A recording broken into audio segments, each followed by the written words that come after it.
Hello, sir. Hello, ma'am. So, before you proceed with our investment policies, I want you to understand some of the very basic terms so that it can help you further. So, starting with the very ground level, very often you have heard of the word investment. Of course, everyone has. But when it actually comes to doing investment, there arises the most asked questions and doubt that where to invest and how to take investment decisions. So in this video, I'll be clearing all your doubts regarding investment decisions or how to take this decision, which covers under the two major head, that is equity and debt, and people get most confused in these two terms. So today I'll be clearing all your doubts regarding this. So, when a company needs money, whether it is a new company or a already running company, they have option to raise money by two methods. Either they can go to their rich friend or who are financially stable and they can raise money from them, or they can go to normal public and raise money from public market. So there is two way that a company can raise money or capital. We call it capital in financial world. So capital is essentially all about raising cash that you want to invest somewhere to grow your business or to sustain your business or to start your business. It can be anything. So the first one is equity. The first option, we are calling it equity. We also call it on ownership. Equity is basically selling your shares in company to raise money, and when you sell a stock, you are making the person who is buying the stock kind of a partner in the company. Well, equity is known by so many names. There, like it is also called ownership or stock of the company. When the company goes bankrupt, all the shareholders end up with nothing, because they also become the part of the company. They are also the partner of the company, so they have to bear the loss at the same time. But if the company has a lot of upside, the stock gets a lot of upside because they are the partners, and so everyone is going to do well. Then there is another way to raise money, which we call as debt. And this is more familiar at household level, because at household level you never raise equity.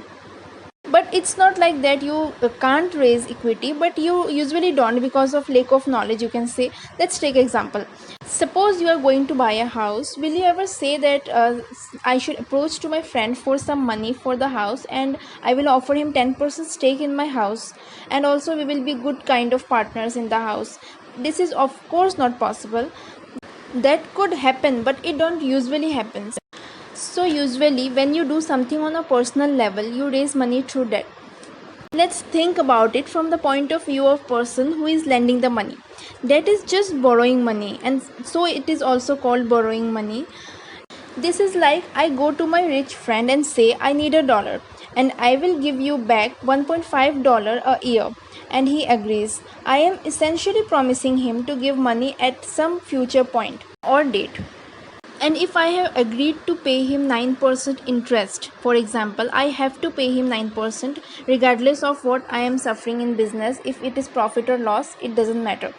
But in equity, there is unlimited risk and unlimited rewards also. But in debt, there is limited risk as well as limited reward, because you are not going to suffer with the business, but you are not going to get more profit if the business earns more profit. So now, just in case there is still some doubt left, let's just make it more simple. Say I am the owner of the company. So in debt, regardless of how my capital does, I have to pay you that 9% interest if I have promised you for that. Even if I have suffered loss, you are going to get your 9% at that time only. Whereas in equity, I am not promising you anything. For example, I got a great business. I will say, why don't you just give me $1 and get 20% out of my business? If my business does awesome, you get 20% of all the profits of my business. And if my business does horrible, well, you have to take a risk and you will get nothing in return. So to conclude, debt involves borrowing money to be repaid plus interest, while equity involves raising money by selling interest in the company. So essentially, you will have to decide whether you want to pay back a loan or give shareholders stock in your company. So with this, I hope you have understood both the financial term, and now you must be ready for doing the investment. So thank you.